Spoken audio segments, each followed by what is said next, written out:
On my wedding day, I was sitting in the dressing room getting ready when suddenly my fiancé's assistant handed me a marriage agreement. Clause 1. No kissing below the bride's eyebrows without permission. Clause 2. The husband is only allowed to be intimate once a month depending on the bride's mood, and each session must not exceed 10 minutes. Clause 3. At any moment, if the bride feels uncomfortable, the husband must immediately stop all actions. When I finished reading the more than 100 ridiculous clauses, I was boiling with rage. I grabbed my phone and dialed my fiancé's number.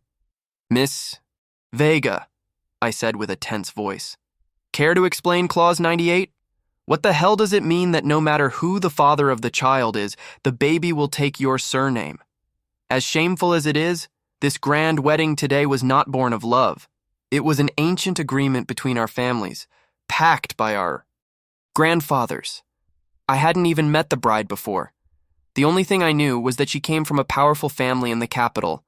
But I never imagined the rules of the elite were so absurd. You are just a husband who will live in the wife's house," she said over the phone, her tone loaded with contempt. "Why should my son carry your last name?" I took a deep breath, forcing myself to stay calm. "I'm sorry, Miss Vega," I said firmly, "but I am not signing that agreement." At that moment, her furious voice exploded through the speaker. "Liam, I am already doing you a favor. You should thank me that I even agreed to marry you, and yet you dare to talk back to me." I froze, incredulous. This was the elegant and well-educated young woman my grandfather spoke so highly of, because right now she didn't sound like that at all. I was about to argue with her, but she had already hung up. Then, the assistant standing next to me let out a mocking laugh with eyes full of contempt. "Mr. Cross, I advise you to sign quietly. If not, with the young lady's temper, I doubt your married life will be pleasant." Seeing my simple suit and my unremarkable face, he clearly decided I didn't deserve his respect. Still, I held his gaze coldly. If someone wants to sign such a humiliating contract, let them do it, but not me. Our family may not be as rich or powerful as the Vegas, but we have never been the type to let ourselves be trampled on. What did it matter if she was the spoiled princess of the capital? If that was the price of marrying her, then let the wedding be canceled. Decided, I took off my tuxedo jacket and turned to leave, but the assistant planted himself in front of me. "The ceremony is about to begin, Mr. Cross. Where do you think you are going?" I clenched my fists, instinctively while glaring at him. "My legs are mine. I'll go wherever I please. Are you going to stop me?" But instead of backing down, his smile widened even more. "Mr. Cross, I suggest you put that suit back on. If you ruin today's ceremony, you will bear full responsibility," he warned, his eyes shining with threat. But after years in the military academy, trained under the toughest instructors since I was 18, I was not someone to be intimidated. That pride ran through my veins. Seeing his smug expression, my anger also ignited. And what if I decide to leave anyway? The entire makeup team froze, mouths open. "My God," someone whispered. "This guy has guts," another replied to Mr. Sands. "I bet he doesn't plan on staying in the capital after this," said another. "It's just an agreement. What's the problem? Is he really going to offend the young lady over that? He's digging his own grave." Exactly. Marrying the Vegas is every man's dream in this city. Who cares what last name the child carries? The room filled with whispers and laughter. The more they spoke, the more arrogant this Mr. Sands became. "Do you hear that?" he scoffed. "You are nothing but a nobody with no power, no background, and you talk about dignity. What a joke." Still, his taunts barely affected me. In fact, they almost made me laugh. Sure, the Vegas were one of the wealthiest families in the capital. No one denied that. But in terms of legacy and influence, they were nothing compared to our family. Money meant nothing in the face of real power. I looked directly at him. "Mr. Sands, I am warning you for the last time. Get out of my way now or deal with the consequences." Maybe it was the edge in my voice or the energy that escaped, but for a second his smile faltered. "You damn brat, do you dare threaten me?" He waved his phone and threatened me. "Fine, I'll call the young lady right now." But I felt nothing. I shrugged, spreading my hands with disdain. Go ahead. Minutes later, the dressing room door burst open. A tall young woman entered with a firm step, surrounded by bodyguards. Her heels resonated loudly on the marble. Hugo, she snapped with a cold, cutting voice. Can't you even handle something so simple? What do I pay you for? I turned toward her and asked, So you are Elena Vega, my fiancé? I observed her carefully, and I will admit she was stunning. Nearly 170 meters tall, her white wedding dress accentuated her curves perfectly. If not for that icy stare, she could pass for a goddess. Miss Vega, I said politely. Since it's our first time meeting, allow me to introduce myself properly.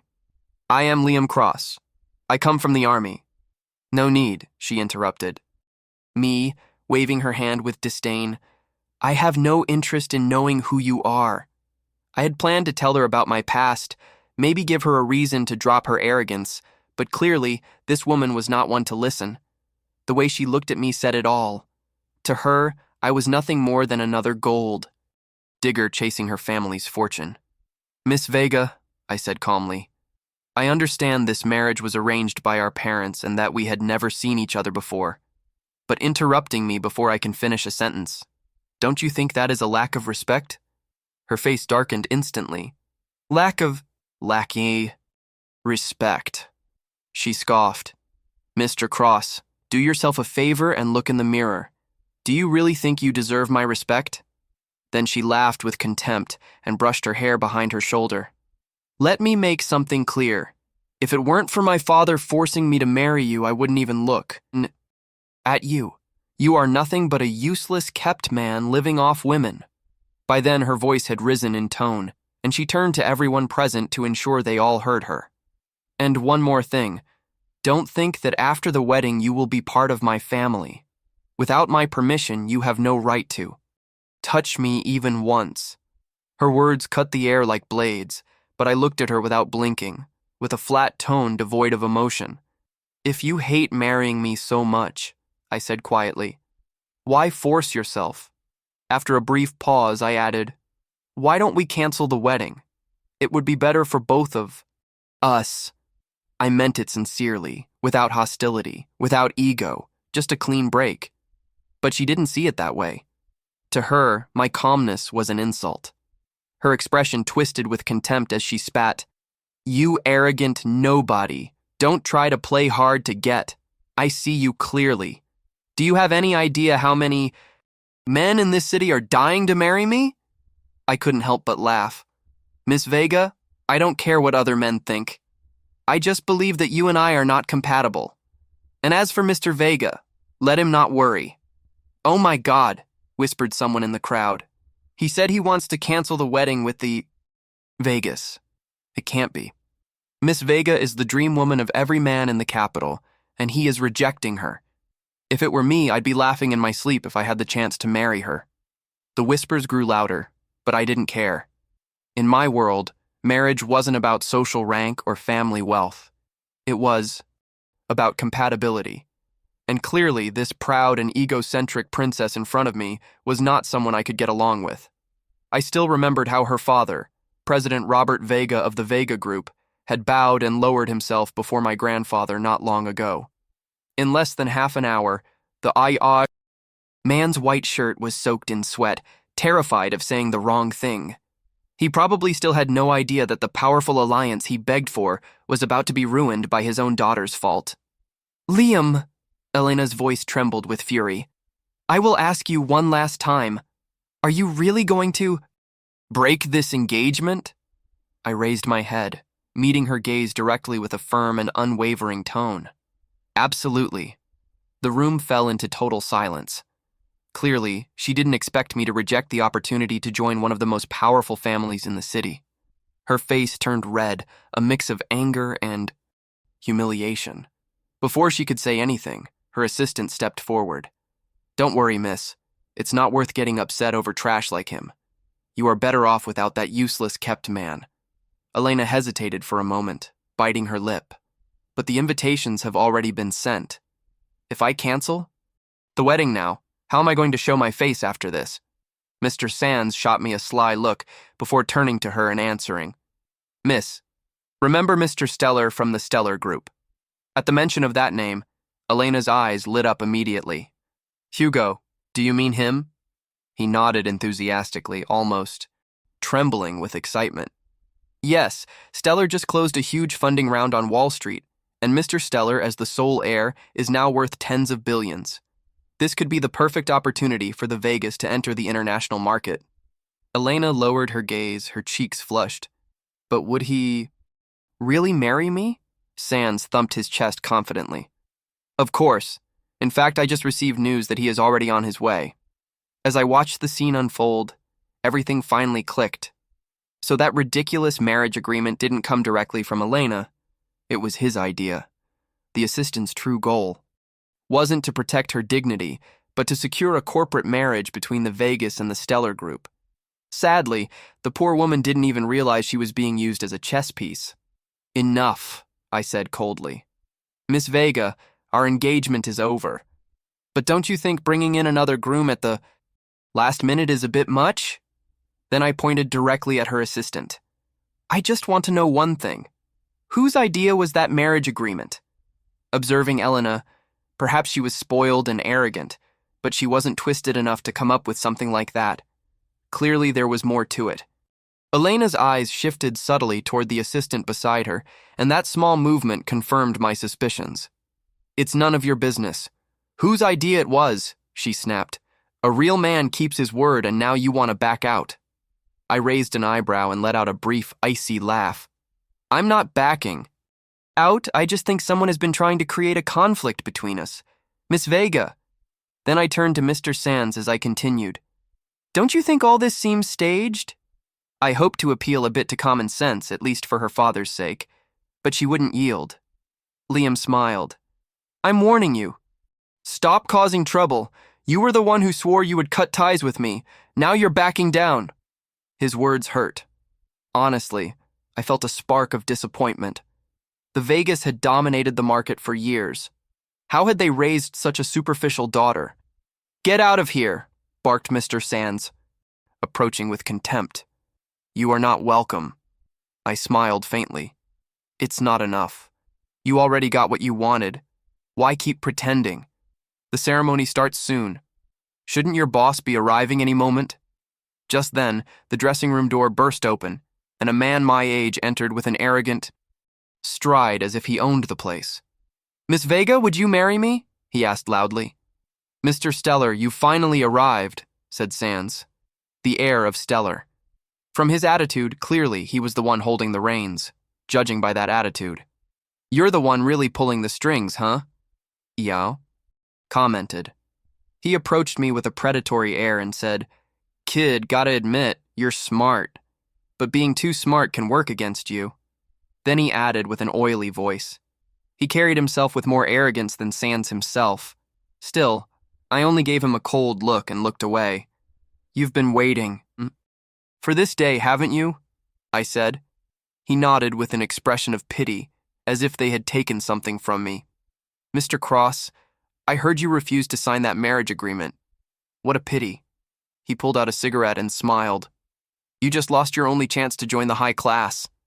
I shrugged and let out a light laugh. If that's what it takes, I have no problem walking away. He blinked, surprised. You're not angry. I practically stole your fiancé. I waved a hand, still smiling. Why would I be? In fact, you did me a favor. If you hadn't shown up, I wouldn't know how to explain all. This to Mr. Vega. With every word, I maintained control. Meanwhile, the Stellar heir's face paled with frustration. Then leave before I have someone teach you a lesson, he growled. I sketched an amused smile and ignored him. Mr. Stellar, don't rush. Before I leave, I want to call my grandfather. I took out my phone in front of everyone. Grandpa, it's me, Liam. As soon as he heard my voice, Grandpa let out a warm laugh. Well, my dear grandson, what makes you call at this hour? Did you already meet your future wife? What do you think of her? I looked at Miss Vega across the room and gave her a cold, mocking smile. Actually, Grandpa, that's why I'm calling. I was going to tell you that your future daughter-in-law has already been stolen. And as soon as I pronounced those words, Grandpa's furious voice practically exploded through the phone. "What did you say?" roared my grandfather's voice on the other end of the line.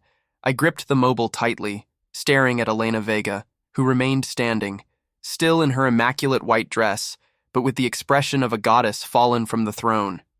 "I said the wedding is canceled, Grandpa. Miss Vega has decided to accept a better proposal." A cutting silence took over the dressing room. No one dared to speak. Even the arrogant stellar heir took a step back. My grandfather's voice lowered in tone, but not intensity. "Liam, come home now." I hung up without adding more. I took the cufflinks off my jacket with precise movements, ignoring the stares, the whispers, the flashes of phones that were already starting to record. It was clear this would be news before nightfall. I left the place without looking back. My grandfather, Arthur Cross, was an imposing man at 81, tall, white-haired, perfectly combed back. He always carried a cane, even though he didn't need it. His voice was calm, but when he got angry, he could make an entire boardroom shake. When I entered the Cross mansion, I found him in his study. The floor-to-ceiling windows let in the sunset light, gilding the dark wood and shelves full of old books. "Sit down," he ordered without looking at me. I sat across from him, keeping my back straight. "Do you know how many agreements were moving behind that wedding? How many years of corporate diplomacy were at stake? I know perfectly well what I did, and I would do it again," I replied without hesitating. His blue eyes, the same ones I had, finally rose to face me, even knowing it was a test. I blinked. "What?" "Robert Vega and I wanted to see if his daughter was capable of carrying the legacy. We knew she had character, but that Clause 98, the treatment of you, was too much." I leaned forward. "Are you saying you knew about the contract?" "I knew there would be one, but not on that level. Hugo Sands wrote it. He wanted to sabotage everything from the inside. He wants Elena to depend on him, not on her father." I remained silent. I had sensed something like that, but hearing it, confirmed, changed everything. So the wedding was a charade. "It was an opportunity," he said with a tired voice. "But it's done." He stood up slowly and walked to me, resting his hand on my shoulder. "You did the right thing, but now prepare yourself. They are saying you humiliated her, that you are a coward. The press is on fire." That same night, my face was on all the digital covers, the nobody who rejected the heiress. Cross, pride, or stupidity. On the networks, the silence was total. Comments called me a kept man, arrogant, insolent. But there was also something else. There was curiosity. Who was I really? What was the Cross family hiding? And the answer to that was on its way. 2 days later, while having breakfast on the terrace, I received a formal letter. Not an email, not a message, a black envelope sealed with gold wax. The sender, Robert Vega, invited me to a family reconciliation dinner. Not a wedding, not a negotiation, dinner, just that. And I couldn't help but think, would it be a trap or worse, a second test? I woke up early that morning, and before even pouring myself coffee, I opened my mobile. It was no surprise to find my face on all digital covers. It was surprising, however, to see an image of Elena crying leaving the wedding hall, white dress, makeup running, surrounded by cameras. The headline read, "Vega heiress abandoned at the altar. Sources claim she was betrayed." Betrayed. I slowly scrolled down the screen until I found the comments. Some called me selfish, others a coward, but there was one that made me stop. Maybe it was the first time someone told her no, and that's why it hurts. I put the mobile aside. Maybe they were right. When night came, the dinner Mr. Vega had organized took place at his private residence. I was received by a butler in an impeccable black suit, then 2 uniformed guards. The level of security was ridiculous. I entered the main hall. Robert Vega was standing by the fireplace, a man of about 60, black hair combed back, and a perfectly cut gray suit. His face showed tiredness more than anger. Elena was there too. She wore a white 2-piece suit, elegant but simple. Long, dark brown hair tied in a low ponytail. Her eyes, intense blue, didn't seek mine at first. She looked younger than on the wedding day. Maybe because she was no longer trying to feign strength, or maybe because she lost it. She had dark circles and was no longer wearing a ring. "Liam," said Robert using a diplomatic tone, "I appreciate you accepting to come." I nodded. "I thought it would be useful to talk before this gets even worse." Elena looked up and pierced me with a mix of pride and vulnerability. "Don't think I'm here to apologize to you," she said with a firm voice, though somewhat hoarse. "It wasn't you who left humiliated before hundreds of guests." "I left humiliated long before entering," I replied, without raising my tone. She tensed. Her father cleared his throat. "I want you both to hear something. This scandal is damaging the Vega family's reputation. Stocks, investors, pending agreements." He turned to his daughter. "We need to fix this." Elena sighed and rested her hands on the table. "Do you want me to publicly say it was all my fault?" "I want," her father replied, "you to say that you both decided to separate mutually." "Lie," I said. Robert looked at me for the first time with hardness. "And what do you propose?" "The truth. That there should never have been a contract. That someone tried to manipulate the situation, and that I refused to participate in a power game." Elena turned, her head toward me slowly. "Are you implying I wasn't the one who wrote the contract?" Our eyes met. There was no rage, there was doubt. "I know you didn't," I stated. "Because if you had written it, you would have read it to my face, not sent it via an assistant." I saw her lips part slightly.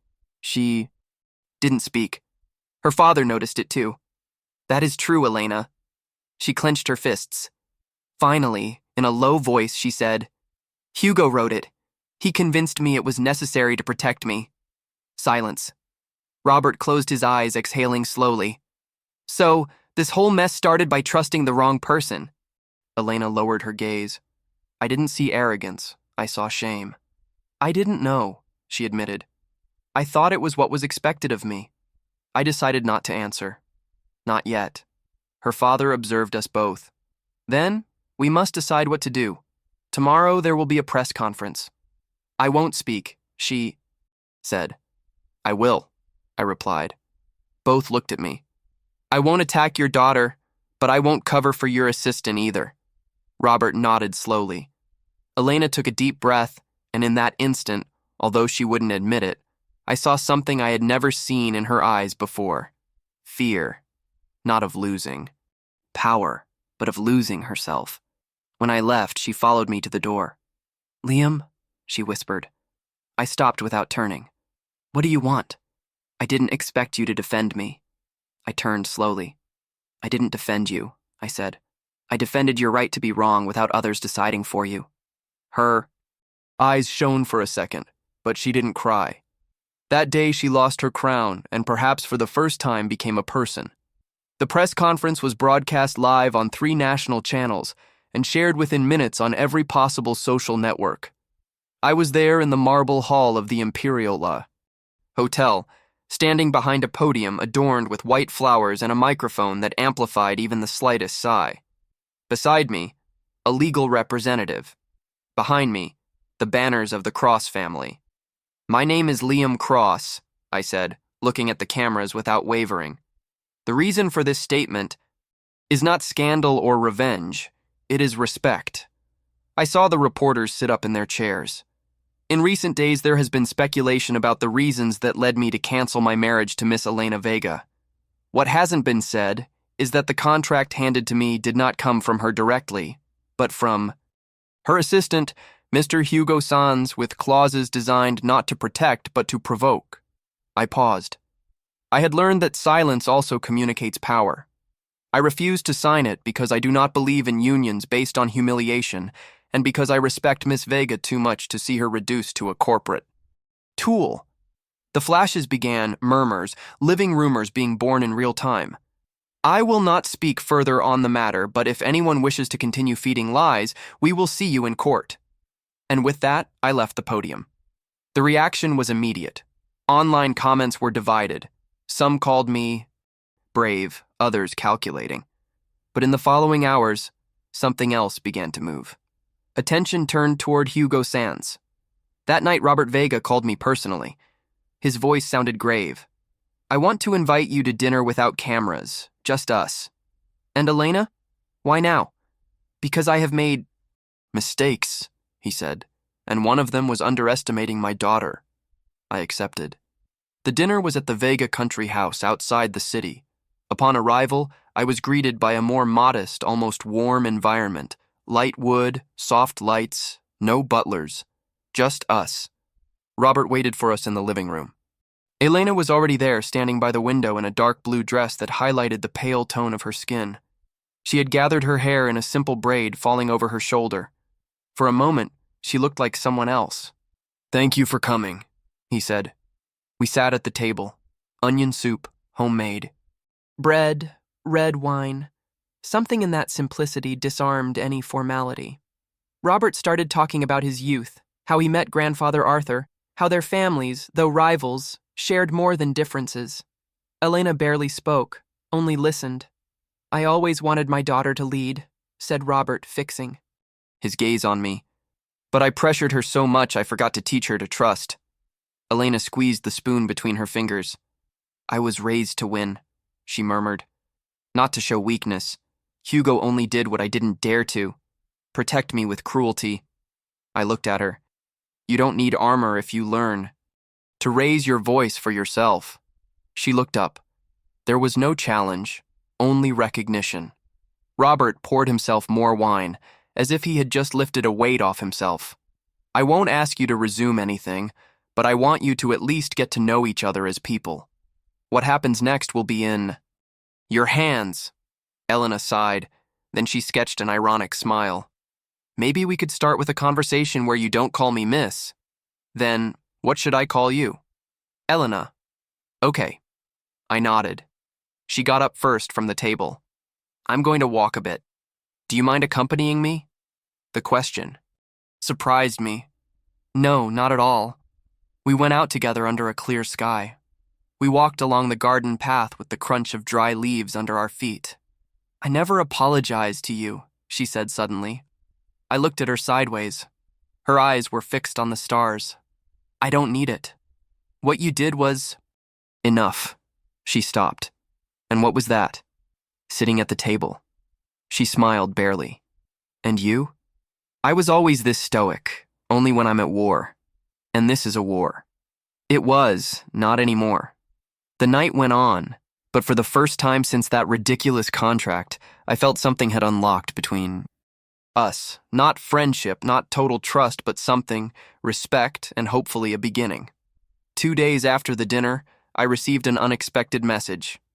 Emergency meeting of the Vega group. Attendance required. Vega. Attached came a confidential document. Review of terms, internal contracts, special HR. Audit. I knew exactly what it meant. Hugo Sans, the architect of the contract that almost destroyed his boss's reputation, was finally going to face the consequences. The conference room of the Vega group wasn't just any place. It was a glass cage suspended on the 42nd floor with a panoramic view of the city. Everything was designed to intimidate. The height, the marble, the gray leather seats, the table black as obsidian. Elena was seated at the end of the table. She wore a beige blazer over a black blouse, hair loose, lips pressed tight. There was no arrogance this time, only concentration. Robert Vega was on her right, serious, hands crossed. On the left, a bulky lawyer with a thick beard and dark blue suit had an open folder in front of him. I arrived in silence and took a seat in the corner as an observer. I knew I shouldn't speak unless asked. Hugo entered at the end, without knowing what awaited him. He walked with his usual assurance, tall, sharp-faced, dark hair perfectly combed back, confident expression, and greeted with a dry smile. "Mr. Vega, Miss Vega." Liam sat without being invited. That was his first mistake. Robert said nothing. He nodded to the lawyer. "Mr. Sans," began the lawyer with a grave voice. "We have reviewed a series of documents related to the prenuptial agreement handed to Mr. Cross. According to the records, you were the one who authorized its drafting without direct review from the legal department." Hugo raised an eyebrow. "I did it by Order of Miss Vega. Elena looked at him coldly. Are you sure about that, Hugo? He didn't answer. He hesitated. That was his second mistake. We also found multiple approved transactions to your personal account from administrative expenses, continued the lawyer, and records of meetings with executives from the Stellar Group while you were still an active employee of our company. Hugo sat up, now tense. Are you insinuating that We aren't insinuating, interrupted Elena with a sharp calm. We are stating it. Hugo looked at her, and something broke in his expression. For the first time, he stopped seeming untouchable. Elena, you know everything I did was to protect you. To protect your name, your status. No, Hugo, she said without raising her voice. You did it to protect your ambition. You wanted that marriage to fail because then you could keep me under control. Because you never could stand someone seeing me as an equal. He looked at me sideways. I didn't intervene. Robert raised his hand. You are fired. Effective immediately, and our legal team has already contacted the corporate prosecutor's office. You will hear from them soon. Hugo stood up. Abruptly. This is ridiculous. I am the only one who has always been by your side. When everyone despised you, when they judged you, I defended you. Defending is not the same as manipulating, I answered him without raising my tone. Hugo shot me a murderous look. You ruined everything. No, you did, said Elena, and now you will live with it. Hugo hesitated. For a second he seemed to want to scream, break something, but then he lowered his gaze and left. The room fell silent. Robert stood up. The meeting is adjourned. He left too. Elena remained seated, staring at the closed folder. In front of her. I approached. Are you okay? I'm tired, she admitted. But yes, I'm okay. Her hands trembled slightly. He was like family, and now I don't know who to trust. Can you trust yourself? She looked at me, and then for the first time smiled. A slight smile. Real. Thank you for coming. I had no doubts you would come. Why? Because you also sat at the table and then I knew something had changed. We were no longer enemies, nor were we friends, but we had crossed the line. We were allies. That night I left the building and saw Hugo getting into a black car alone. No one escorted him, no one protected him. The fall had begun and there was no net. I don't usually fear the press, but when I saw my own face next to Elena's on a cover that read, Second Chance or Strategic Farce, I knew things were getting out of control. Social networks exploded with theories. Some said we were faking a reconciliation to save the Vega Group stocks. Others that it was all a tactic by the Crosses to humiliate the rival family. No one thought it was something real. And I don't blame them. We didn't know exactly what this was either. Robert's proposal came in the form of a contract, 30 days of public cohabitation, a way to restore the image according to him, attendance at events together, discreet appearances in public places, and living in a neutral residence, a luxurious 500 SQM apartment on top of a building in the financial district. When I read the clause that said both must remain in the same housing unit without unauthorized physical contact, I laughed.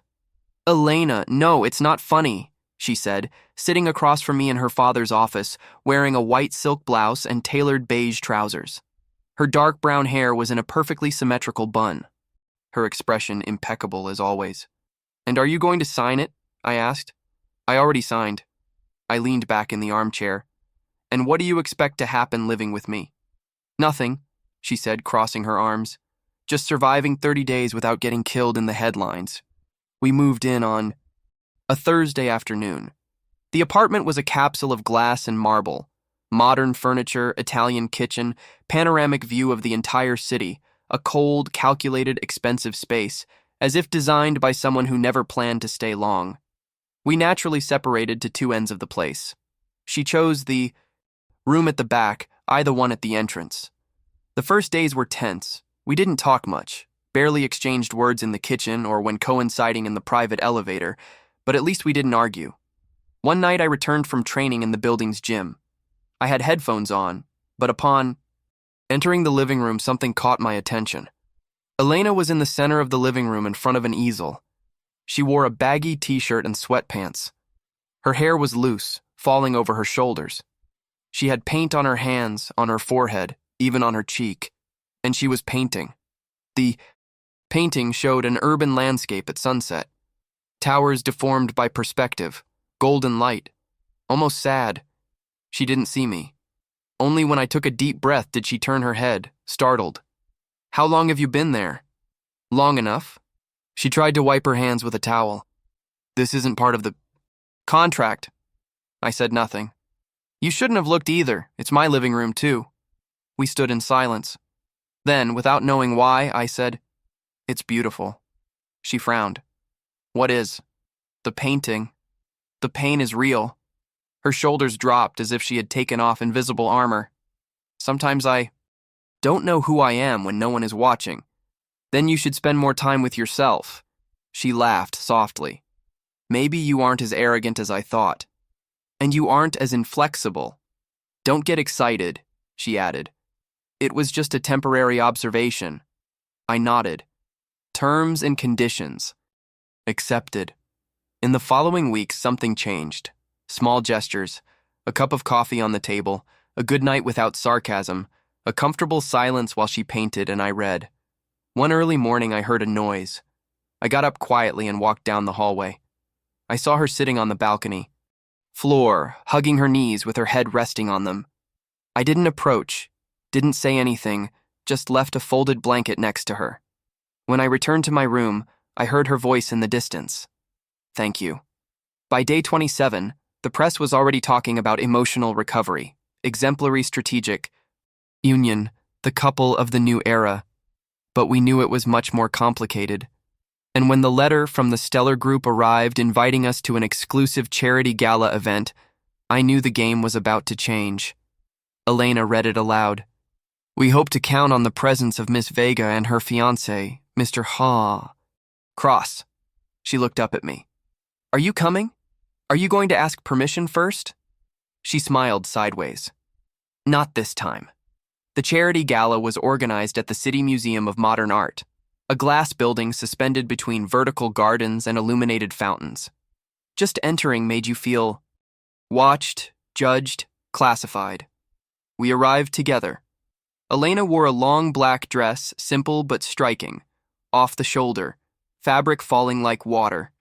Her hair was loose, with soft waves brushing her collarbone, subtle makeup, red lips. I opted for a black suit without a tie, formal but not submissive. The cameras didn't take long to turn toward us. "Here they come," she muttered between her teeth. 3, 2, 1. Flashes, voices, overlapping questions. "Liam, official reconciliation already?"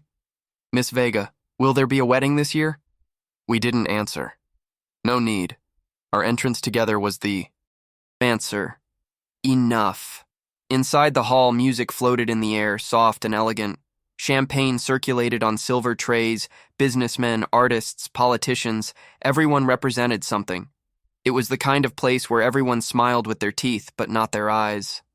Elena moved like a fish in water. She greeted with an almost automatic elegance, as if she had done it since the cradle. I followed discreetly, as expected of the companion. "Does it bother you?" she asked while smiling for a photo with a minister. "What, being invisible?" "I'm used to it." "You shouldn't be," she said before turning to the next greeting. It was then that a painting occurred. In a side room of the museum, I saw a painting hanging on an isolated wall. It was small, but brutal. It showed a lonely girl sitting under a broken lamp. Her dress was too expensive for her surroundings. Her dirty hands from paint rested on her knees. She had no face. Elena appeared beside me. "I painted it." I looked at her. I didn't doubt it for a second. "Why faceless?" "Because I didn't know who she was when I made it." "And now?" She took a moment to answer. "Now I'm starting to suspect." That night, back at the apartment, she took off her heels as soon as she closed the door. She walked barefoot to the kitchen, poured 2 glasses of wine, and tossed me one. I caught it in the air. "Why did you do it?" she asked. "Do what?" "Stay. You didn't need to. The deal was already fulfilled." Because you haven't finished building. Your face yet. She looked at me for a long time, as if wanting to find some lie in my eyes. She found none. Liam, did you ever feel trapped? Years, I replied without thinking. When you're in the army, you can't afford to feel. Only obey. Only survive. Me too. I survived, but in another way. I know. There was a silence. Hugo told me who I could see, how I should dress, what to post, when to smile, and you accepted it because I thought that was love. And now I'm afraid of being alone with my real version. I took a step closer, then another. Then don't face it alone. I didn't touch her, didn't get closer, just left the glass on the table and retreated to my room. But before closing the door, I heard her. Liam. I turned. Yes. Thank you for letting me breathe. That early morning, I got up for water. Passing by the living room, I saw her asleep on the sofa with a blanket up to her chest and a brush still between her fingers. The canvas in front of her was blank, but on the bottom edge there was a single word written, Start. 3 days had passed since the gala. The press spoke of us with an uncomfortable mix of respect and suspicion. The networks were divided between those who believed in Elena's redemption and those who thought I was just a useful pawn with good posture. I didn't care. For the first time, we were at peace until the threat arrived. We were having breakfast together, something that was no longer strange. When her mobile rang, Elena left the coffee cup on the table. She said nothing, but her fingers went rigid on the screen. The gesture that was once her own, feigned calm, absolute control, had disappeared. What's wrong? I asked. It's a court summons, she replied with a tense voice. Stellar just filed a lawsuit for defamation. I frowned. Against whom? Against you and against me. The meeting with our lawyers was a mix of legal strategy and emotional containment. The Stellar Group accused us of media manipulation with intentions of corporate disparagement.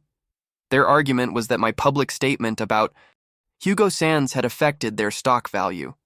Let's remember that now Hugo worked with them, and that Elena had conspired to destroy investment opportunities. A dirty play, but not stupid. They are throwing everything at us to force us to retract, said the lawyer. A short, bald man with thick glasses and a voice sharp as a razor. And if we don't? Asked Elena. Then they will go to the ultimate consequences, he replied, including presenting private records, leaked messages, photos. The tension in the room became palpable. Elena looked at me. Her eyes were dark like that first time, but now, there was no contempt. There was fear. That night, I reviewed my own files, conversations with Hugo, contracts. I had kept everything. Military habit. Distrust is part of the training. I went to the office. Elena was sitting in front of her laptop reviewing emails with a frown. She wore a baggy t-shirt, no makeup, hair tied in a chaotic bun. She looked exhausted, but beautiful in a different way. Real. I handed her a folder. Here is everything I have. She took it without speaking, browsing the papers slowly. Then she looked up. Do you know what it means if we lose? I know. They will. Try to destroy you too. They already tried before. It didn't work. She closed her eyes for a few seconds. Upon opening them, she said something I didn't expect. We could make it official. What? An engagement. I looked at her without answering. What better way to counter the narrative that it was a farce than demonstrating that we are still together? Do you want to get married to win a lawsuit? I want to protect us, she corrected. But not only for strategy. She fell silent. Then, with a thread of a voice, she added, because the idea doesn't scare me as much as it did a month. Ego. My defenses lowered, not because of the proposal, but because of her honesty. Let me think about it. She nodded without pressure. The next day, a video leaked. A security camera showed Hugo entering the Stellar headquarters 3 days before the wedding. In the video, he handed over documents, spoke with an executive, then left. All before the scandal. All before the contract. Elena called me from her office. Liam, this changes everything. Where did you see it? Someone sent it to me anonymously. Who? I don't know, but it came with a message. This is just the beginning. The enemy had returned, but this time we weren't going to run. That night, we prepared our strategy, not as enemies forced to cooperate, but as something else. I don't know if we were already a couple, but we were a team, and that in our silent war was worth more than an army. Things stopped being silent. The first thing to fall was the value of the Stellar Group's shares, then the rumors about corruption, media manipulation, legal coercion, and then the headlines. Hugo Sands, secret link between Vega scandal and the Stellars.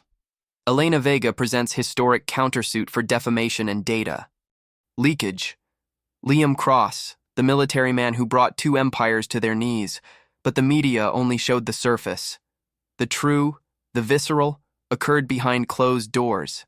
That morning, Elena waited for me in the meeting room of her new office. A rented floor in a small, modern, minimalist building. No marble, no golden logos, barely a couple of desks, a gray sofa, strong coffee in disposable cups. Her hair was held up with a plastic clip. She wore dark jeans, a rolled-up blue shirt, and no ring, and yet she radiated leadership. "Welcome to the first day of Vega Design and Partners," she said, with a half smile. "And do we have partners yet?" "For now, you as an investor, not as a boss. So I pay you, but you decide." "Correct.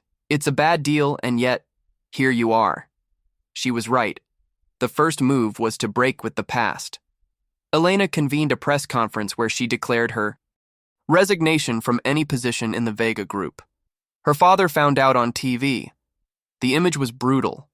Him standing by a window, watching the screen with his jaw clenched while his daughter said, "I have decided to build something that was not given to me, but chosen, not out of revenge, out of identity." That was stronger than any lawsuit. That night, she received a call from her father. He didn't scream, didn't beg, just said, "You are making a mistake." Elena replied calmly, "I already made many. This one is mine and I don't regret it." She hung up. Then she sat on the floor in front of the coffee table. She rested her head in her hands and took a deep breath. I sat next to her. "It hurts like pulling out an old root. Do you want me to talk to him?" "No, this war is mine." I said nothing else, just was there. The following days were a storm. The legal team we gathered worked 24 hours. We compiled emails, testimonies, recordings. Each document was a domino piece falling on the foundations of Stellar. But then, something else happened. One of the executives supporting Hugo presented himself to the prosecutor's office and declared that the company had tried to manipulate the result of the breakup between Elena and me to position themselves as a public alternative. They wanted to buy reputation with narrative. It was the final straw. Stellar began to lose contracts. Investors abandoned them. The stock market responded. Hugo disappeared, and Elena changed. It wasn't evident, it wasn't immediate, but it was noticeable. She stopped checking her reflection every 5 minutes. She started talking to employees by name, drinking coffee without sugar, laughing alone while reviewing design proposals. And one night, after a meeting, she asked me to walk her home, but not to the apartment where we lived. "I want to show you something," she said. She took me to an old neighborhood where the streets still had crooked trees and uneven sidewalks. She stopped in front of a simple 2-story house with peeling paint. "I lived here until I was 11, she murmured. "Before my father became who he is now, before the contracts, the heels, the mirrors." We stood in silence. I always wondered if I would ever come back here without feeling shame. And today, finally, I didn't feel it. We sat on the edge of the curb like 2 teenagers. The city kept sounding in the distance. But there, in that quiet street, the world became small, intimate. Elena leaned on my shoulder. "Thank you for not saving me. I didn't do it precisely for that reason."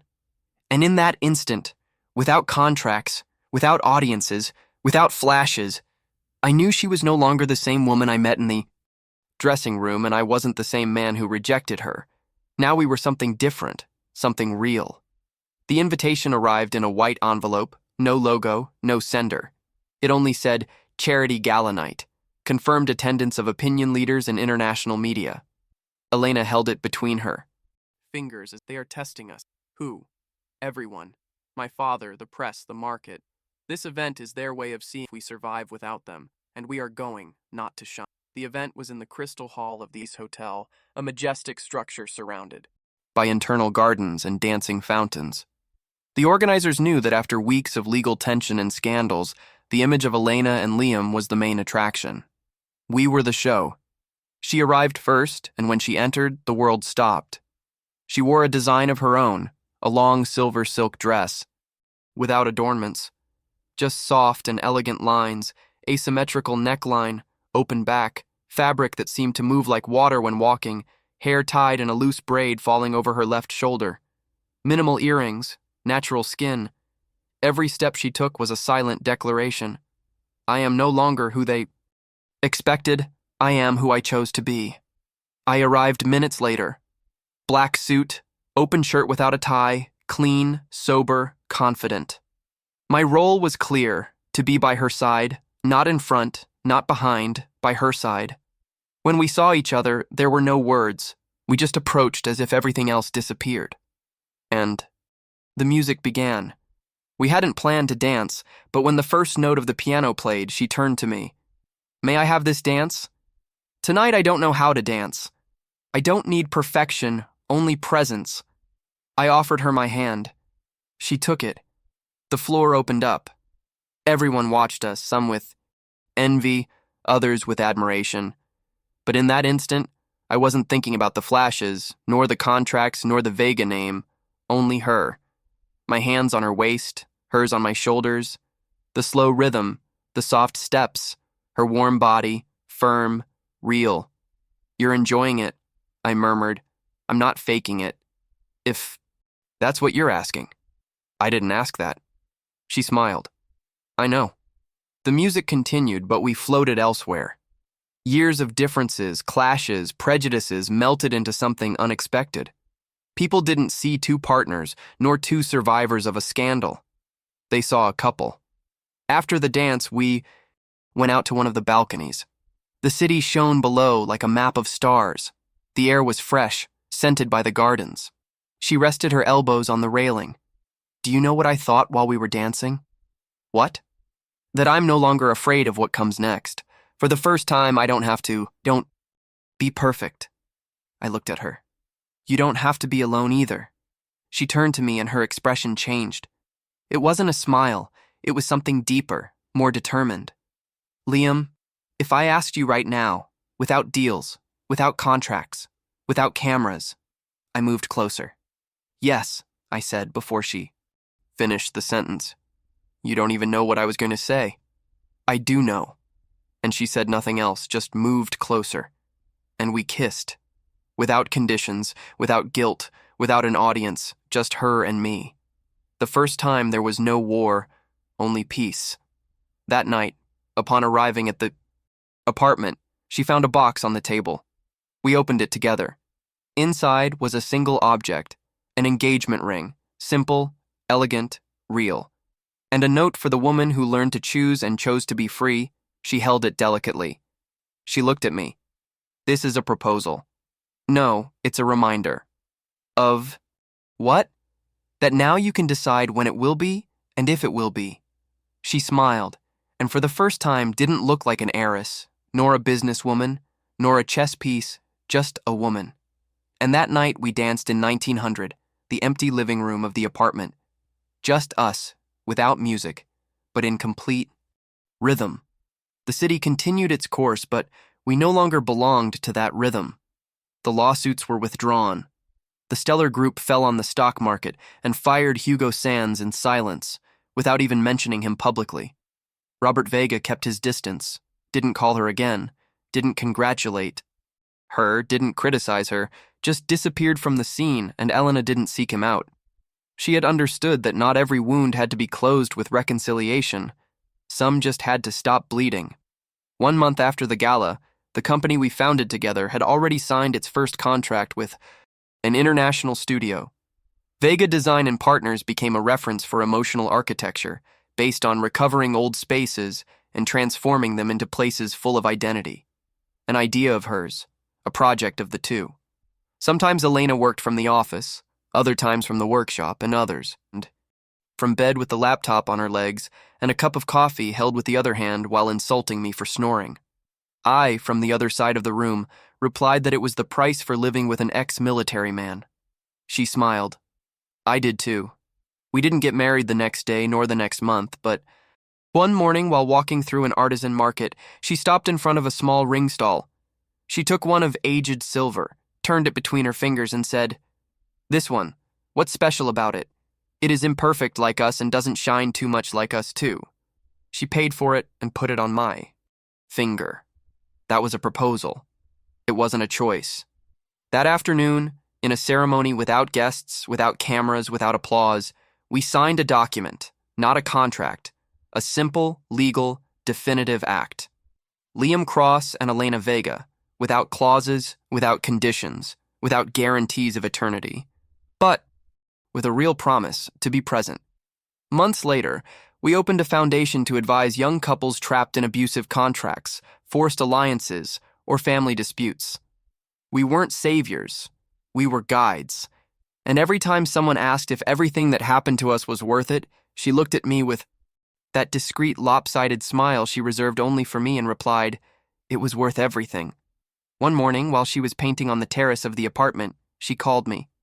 "Liam." I went out with coffee in hand. "Yes." She turned, holding a small pregnancy test. Her face didn't say panic or insecurity. It said something new.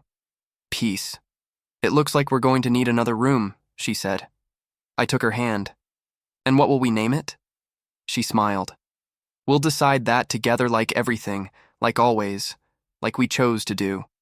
From the day we said no and found the true yes."